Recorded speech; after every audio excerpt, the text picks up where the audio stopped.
আজ জগৎ বন্ধু মানে জয় জগৎবন্ধুর প্রতিষ্ঠাবার্ষিকী। সেজন্য আয়োজন করা হয়েছে বিভিন্ন পাঠ, আলোচনা সভা এবং কীর্তনের। রাজরাজেশ্বরী কালীর বাড়িতে আমি গিয়েছি। আমাদের পাশে করে বৌদি আম অধিবাসের সময় কুলা নিবেন, সেজন্য আমি একটু ভিডিও করলাম। আমিও গিয়েছি, আমার শাশুড়ি মা গিয়েছে। এই যে আয়োজন চলছে অধিবাসের জল পোড়াতে যাবে। তারপর আমরা সেটাও একটু ভিডিও করে নেই, কারণ সবগুলো নিয়ম কিন্তু আসলে আমরা জানি না। দেখে শিখতে হয়, শুনে শিখতে হয়। তো আমি শেখার জন্য আগ্রহ আছে বিধায় ঘট মানে পোড়ানোটা আমি দেখলাম কীভাবে হয়, অন্যান্য ঘট পোড়ানো অনুষ্ঠানের মতো কিনা। এটা হলো আমাদের পাশে করে পূজা বৌদি।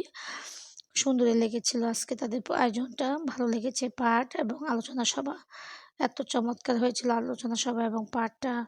যা মানে ভয়েস অত দিতে পারি নাই, কিন্তু ভালো লেগেছে। তারপর কীর্তন শুরু হয়েছে। অধিবাসের পরে আমরা সেই পর্যন্তই ছিলাম।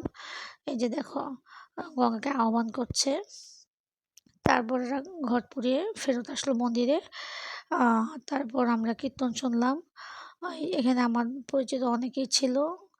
আমার শাশুড়ি মা এবং আমি গিয়েছি। আর কিছুক্ষণ থাকতে ইচ্ছে করেছিল, কিন্তু বাসা খালি বিধায় আমি চলে আসি। আমি জানি না যে অভিভাবক চলে আসবে তো তাড়াতাড়ি, নাহলে হয়তো আরেকটু কীর্তন শুনতে পারতাম।